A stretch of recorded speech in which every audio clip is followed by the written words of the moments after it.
औज़ुबिल्लाहिमिनश्शैतानिर्रजीम बिस्मिल्लाहिर्रहमानिर्रहीम। अस्सलाम वालेकुम दोस्तों, मैं हूं मोहसिन रज़ा और आप लोग देख रहे हैं 24/7 टीचर्स ऑनलाइन। दोस्तों, हमारी कॉस्ट एंड मैनेजमेंट अकाउंटिंग की क्लास चल रही है और आज उस सीरीज़ का हमारा 10वां लेक्चर है। दोस्तों, आज की क्लास का जो हमारा टॉपिक है वो है बेसिकली इन्वेंट्री मेंटेनेंस सिस्टम, कि हम कैसे अपनी इन्वेंट्री को मेंटेन करते हैं। दोस्तों, पिछली क्लास से हम लोगों ने इसको सिर्फ टच किया था और आज की क्लास के अंदर हम लोग इन्वेंट्री मेंटेनेंस सिस्टम को विद इन डिटेल डिस्कस करेंगे। दोस्तों, आज की क्लास शुरू करने से पहले हम ये देख लेते हैं कि हमने अपनी पिछली क्लास के अंदर क्या चीज़ें पढ़ी थी। दोस्तों, पिछली क्लास के अंदर हम लोगों ने मटेरियल से अपनी बात शुरू की थी और मैंने आपको डिफरेंट कैटेगरी ऑफ मटेरियल के हवाले से बताया था। उसके बाद हम लोगों ने इन्वेंट्री की बात की थी और मैंने आप लोगों को ये बताया था कि मटेरियल और इन्वेंट्री में फ़र्क क्या होता है। उसके साथ ही जैसे हम लोगों ने कैटेगरीज देखी मटेरियल की, इसी तरह हमने इन्वेंट्री को मेंटेन करने के लिए दो सिस्टम देखे, जिसमें हमने पीरियोडिकल सिस्टम देखा और दूसरा परपेचुअल सिस्टम देखा। और आखिर में मैंने आपको एक एग्जाम्पल के जरिए इन्वेंट्री और मटेरियल जो हम लोगों ने उस क्लास के अंदर पढ़ा था वो समझाया। उसके बाद मैंने आप लोगों को एक एक्सरसाइज भी दी थी। मुझे उम्मीद है कि आप सारे दोस्तों ने वो एक्सरसाइज कर ली होगी। जिन दोस्तों को उसकी समझ नहीं आ रही वो मुझे कमेंट करके भी रहनुमाई ले सकते हैं। दोस्तों, आज की क्लास में जैसे मैंने आपको बताया कि हम इन्वेंट्री के ऊपर अपने डिस्कशन जारी रखेंगे और देखेंगे कि हमने पिछली क्लास के अंदर जो इन्वेंट्री मेंटेनेंस सिस्टम पढ़े थे, जिसमें पीरियोडिक इन्वेंट्री सिस्टम पढ़ा था और परपेचुअल इन्वेंट्री सिस्टम पढ़ा था, उनसे क्या मुराद है और उन सिस्टम्स के अंदर होता क्या है, ये विद इन डिटेल आज की क्लास में हम लोग देखने वाले हैं। और उसके साथ ही हम अकाउंटिंग ट्रीटमेंट भी देखेंगे कि अगर हम पीरियोडिक इन्वेंट्री सिस्टम यूज कर रहे हैं तो उसका क्या अकाउंटिंग ट्रीटमेंट है, कैसे हम उसको रिकॉर्ड करते हैं, और अगर हम परपेचुअल इन्वेंट्री सिस्टम यूज कर रहे हैं तो उसका क्या तरीकेकार है, उसकी रिकॉर्डिंग जो है वो कैसे की जाती है।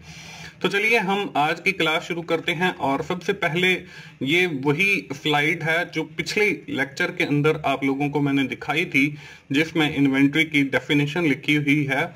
इसमें लिखा हुआ है, a complete list of item or assets of the business such as property, goods in stock or content of building is known as inventory. कि आपके कारोबार के अंदर जितने भी आइटम हैं, आप अगर उनकी एक लिस्ट बना लेते हैं, अब उस लिस्ट के अंदर वो सारी चीज़ों को रिकॉर्ड कर लेते हैं, तो ये जो सारी चीज़ें आपने लिस्ट के अंदर रिकॉर्ड की हैं, ये सारी आपकी इन्वेंट्री है। और साथ ही it also include the material, semi finish goods, इससे मुराद आपका वही work in process, and also the finish goods which are ready for sale into the market. Inventory can be managed through the system known as inventory maintenance system. It has two types, periodic inventory system and perpetual inventory system. ये दोस्तों हमने पिछली class के अंदर देखा था। आज जो है हम सबसे पहले तो ये देख लेते हैं कि periodic inventory system होता क्या है। Periodic inventory system, under this system the value of inventory is determined at the end of the year, कि हम इसके अंदर अपनी जो इन्वेंट्री है उसकी जो वैल्यू है वो डिटरमिन करते हैं at the end of year through a physical count of inventory in store और वेयर हाउस। जहाँ पे वो हमारी इन्वेंट्री रखी गई है, चाहे तो वो हमारा स्टोर है या वेयर हाउस है, हम वहां पे जाते हैं और फिजिकली काउंट शुरू कर देते हैं जी, 1 2 3 4, और इस तरीके से हम अपनी इन्वेंट्री को मेंटेन करते हैं। लेकिन दिस सिस्टम जो है, मैंने इसके डेफिनेशन के अंदर भी लिखा हुआ है कि हम हर साल के आखिर में ये करते हैं, या हमारा जो अकाउंटिंग पीरियड होता है चाहे वो 1 माह का हो तो हम 1 माह के एंड में करेंगे, अगर वो 6 मंथ का है तो हम 6 मंथ के एंड में करेंगे, अगर हमारा वो क्वार्टरली है तो हम आफ्टर 3 मंथ्स इसको करेंगे। It does not maintain the continuous record of movement of each inventory item, और ये कंटिन्यूअस रिकॉर्ड मेंटेन नहीं करता इन्वेंट्री की मूवमेंट का। जैसे हमारे पास जो है एक दिन कोई चीज आ गई, दूसरे दिन कोई चीज चली गई, फिर तीसरे दिन कोई चीज आ गई, फिर अगले दिन चली गई, तो ये कंटिन्यूअस मूवमेंट ऑफ इन्वेंट्री है। तो ये वाला जो सिस्टम है periodic inventory system, it does not maintain the continuous movement of N inventory. ये तो हो गया पीरियोडिक इन्वेंट्री सिस्टम। अब दोस्तों इस सिस्टम के साथ कुछ प्रोज एंड कॉन्स भी हैं, इसके कुछ फवाइद हैं और कुछ नुकसानात हैं, तो हम उनको भी देख लेते हैं। स्क्रीन के ऊपर आपको इस सिस्टम के एडवांटेजेस नजर आ रहे हैं। पहला जो एडवांटेज है, इट इज वेरी सिंपल, कि आप सिर्फ स्टोर के अंदर गए हैं और चीजों को गिनती किया और आपने बता दिया है कि we have 100 item of product A, कि हमारे पास प्रोडक्ट ए के 100 आइटम हैं, बस काउंटिंग हो गई, आपकी इन्वेंट्री मेंटेन हो गई। इट इज वेरी चीप, इसके लिए इतनी ज्यादा आपको एफर्ट दरकार नहीं है, इसके लिए आपको इतने ज्यादा रिसोर्सेज की जरूरत नहीं है, ये बिल्कुल चीप है। आप बस जाएं, जुबानी ही काउंट करके आ जाएं और बता दें, बस एक पेपर पे लिख लें कि इस आइटम के इतने क्वांटिटी पड़ी है, इस आइटम की इतनी पड़ी है, और बस सिंपल है। नो कैलकुलेशन इज रिक्वायर्ड, और इसमें किसी किस्म की कोई कैलकुलेशन भी नहीं की जाती, कोई प्लस माइनस भी नहीं किया जाता, कोई एडिशन नहीं की जाती, कोई सब्ट्रैक्शन नहीं की जाती। तो ये भी एक चीज है। इसमें एडिशन और सब्ट्रैक्शन इस तरीके से हो सकती है, आपके पास सामान आया, अब वो इसके अंदर ऐड करना पड़ेगा, अब आपने कोई इशू किया तो वो आपको सब्ट्रैक्ट करना पड़ेगा, ऐसा भी कोई इसके अंदर सीन नहीं है। नो टेक्निकल नॉलेज रिक्वायर्ड, इसके लिए आपको किसी किस्म के टेक्निकल नॉलेज की भी जरूरत नहीं है, बस आपको गिनती आनी चाहिए, और गिनती यकीनन हर बंदे को आती है, और उसके साथ बस उसे काउंटिंग कर लेता है और इन्वेंट्री मेंटेन रहती है। लिटिल नॉलेज रिक्वायर्ड, इसके लिए बहुत कम, बस सिर्फ गिनती का आना जरूरी है और आपकी इन्वेंट्री मेंटेन हो जाएगी। दोस्तों जहां पे इसके फवाइद हैं वहां पे इसके कुछ कॉन्स भी हैं, डिसएडवांटेजेस भी हैं, तो हम साथ ही इस सिस्टम के डिसएडवांटेजेस को भी देख लेते हैं। वो क्या है? पहला जो डिसएडवांटेज है वो है it does not protect material from theft और लॉस। अब ये जो इन्वेंट्री सिस्टम है, इससे हमें ये नहीं पता चल सकता कि हमारा कितना मटेरियल, फॉर एग्जांपल हमारे पास 100 आइटम आए, उसमें से 50 यूज हो गए, अब हमारे पास 50 बाकी बचने चाहिए, तो हमारा कोई मतलब मैनुअल रिकॉर्ड तो मेंटेन नहीं है। At the end of the year हमने स्टोर के अंदर जाना है, वहां पे जाके देखा कि 40 पड़े हैं, अब 10 कहाँ गए कोई पता नहीं है, चोरी हो गए, नुकसान हो गया, क्या हो गया कुछ नहीं पता। तो ये जो पीरियोडिक इन्वेंट्री सिस्टम है ये आपकी थेफ्ट या लॉस को मेंटेन या प्रोटेक्ट नहीं करता। इसके बाद है no help in reducing wastage and spoilage. अब वेस्टेज का भी पता नहीं चलता, अगर हमारे पास कोई लिक्विड मटेरियल है और वो इन्वेंट्री की सूरत में हमारे पास मौजूद है, तो अगर वो पूरा साल इस्तेमाल नहीं हुआ तो उसमें से कुछ वेस्ट हो जाएगा। तो ये जो इन्वेंट्री सिस्टम है ये इस बात को भी मेंटेन नहीं करता। Inventory level can not be fixed and observed. अब इसमें कोई जो इन्वेंट्री लेवल है वो फिक्स्ड नहीं होते और ना ही हम उनको बार बार ऑब्जर्व कर सकते हैं। No help in frequent physical counting. अब फिजिकल इसकी जो काउंटिंग है वो तो आखिर में ही होनी है साल के, और इसमें जो है वो फ्रीक्वेंटली मतलब फिजिकल काउंटिंग नहीं होती। इसके बाद है it does not help in highlighting slow moving inventory. अब इससे आपको ये भी नहीं पता चल सकता कि कौन सा आइटम जो है उसकी मूवमेंट ज्यादा है, मतलब उसकी सप्लाई जो है वो ज्यादा है, वो ज्यादा इशू होता है, और कौन सा आइटम ऐसा है जो आपका कम मतलब इशू होता है या उसकी स्लो मूविंग है। तो इस सिस्टम के जरिए आपको इस चीज का भी पता नहीं चल सकता। तो ये हमारा हो गया पहला इन्वेंट्री मेंटेनेंस सिस्टम, जिसको हम पीरियोडिक इन्वेंट्री सिस्टम कहते हैं।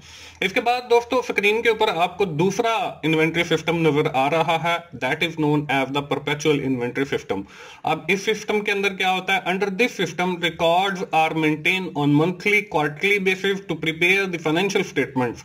कि आपका जो इसके सिस्टम के अंदर इन्वेंट्री सिस्टम है, इसके अंदर आपका जो रिकॉर्ड है इन्वेंट्री का, that will be maintain on the monthly basis और वीकली बेसिस और क्वार्टरली बेसिस, क्योंकि हम लोगों ने फाइनेंशियल स्टेटमेंट्स बनानी होती है, इसके लिए उसको हमने रिकॉर्ड को मेंटेन रखना पड़ता है। अब इसके अंदर रिकॉर्ड कैसे मेंटेन होता है? Record use normally a store ledger card specify quantity wise receipts issued and balance together with the value in chronological sequence.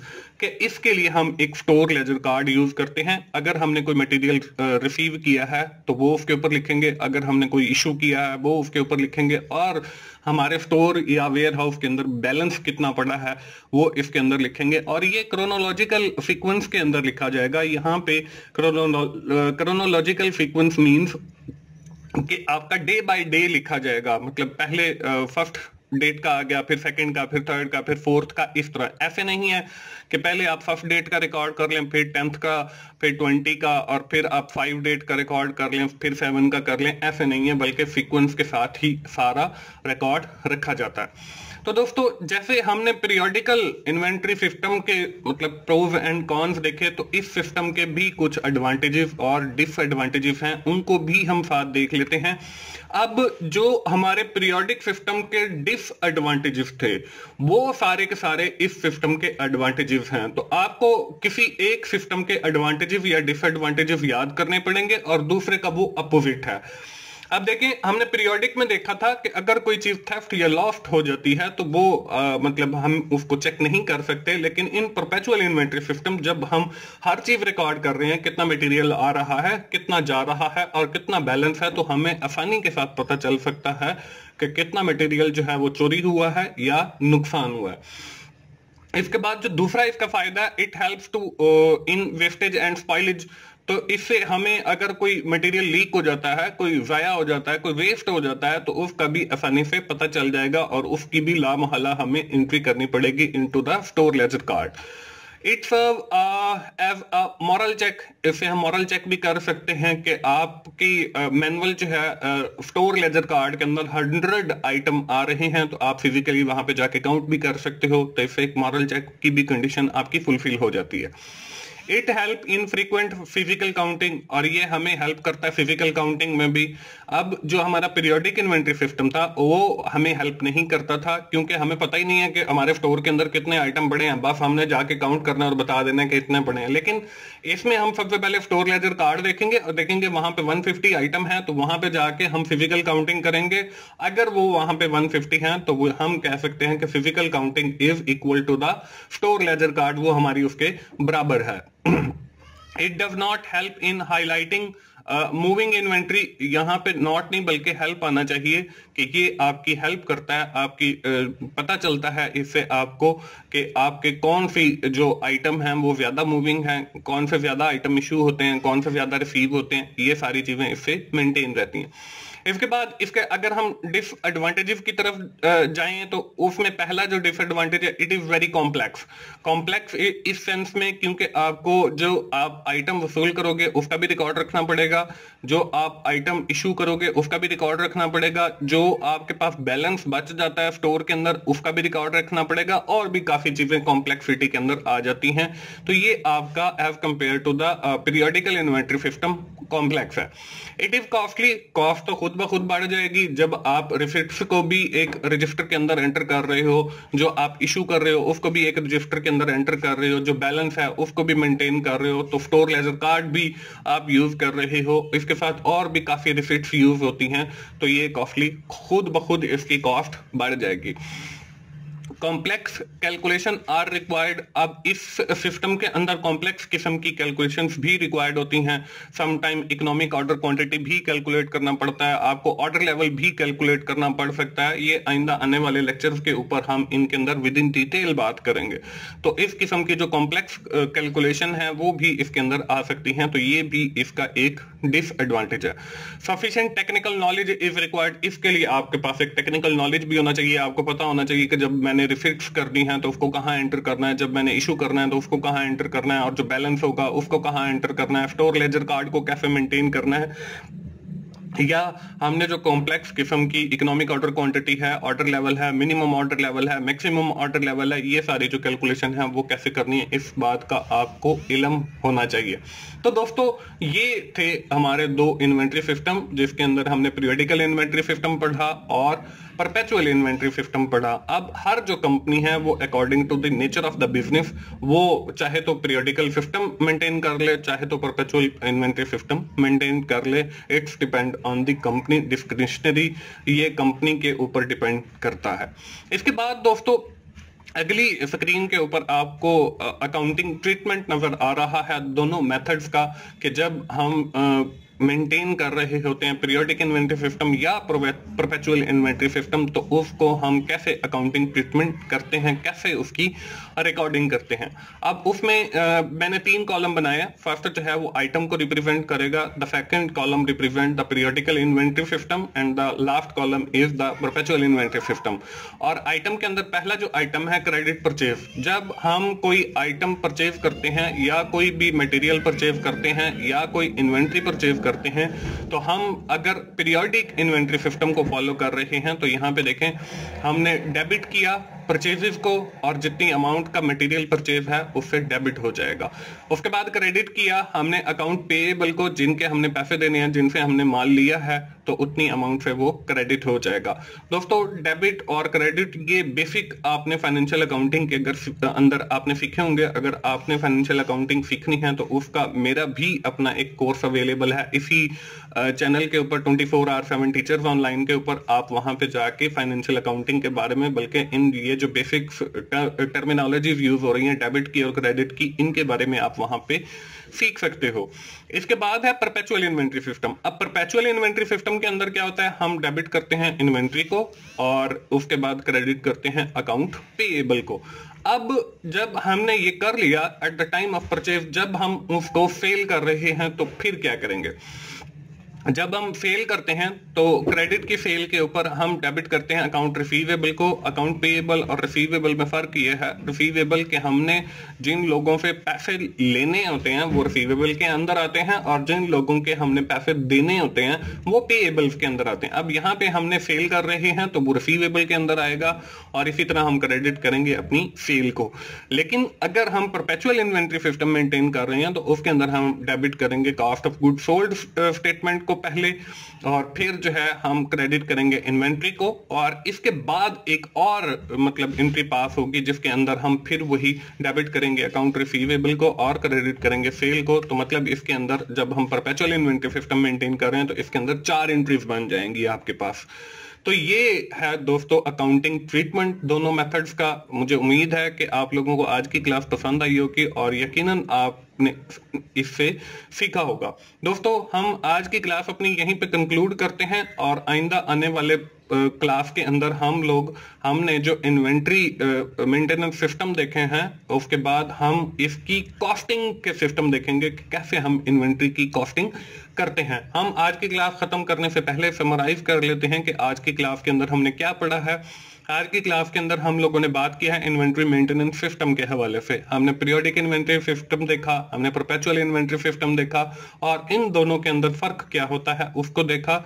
ना सिर्फ उस फर्क को देखा बल्कि इनके जो फवाइद और नुकसानात हैं उनको भी देखा, और आखिर में हम लोगों ने इसका अकाउंटिंग ट्रीटमेंट देखा कि कैसे हम इसकी एंट्रीज पास करते हैं। दोस्तों मुझे उम्मीद है आप इस series cost and management accounting से फायदा उठा रहे होंगे। दोस्तों अगर आपको मेरी वीडियोस अच्छी लग रही हैं तो आप उन्हें लाइक कीजिए, अपने दोस्तों के साथ शेयर कीजिए और कमेंट्स की सूरत में अपना फीडबैक दीजिए, और मेरा channel 24 hour 7 teachers online subscribe कीजिए ताकि मेरी हर आने वाली वीडियो आप लोगों तक पहुंच सके और आप उससे सीख सकें। दोस्तों मिलते हैं अगली कॉस्ट एंड मैनेजमेंट अकाउंटिंग की क्लास में।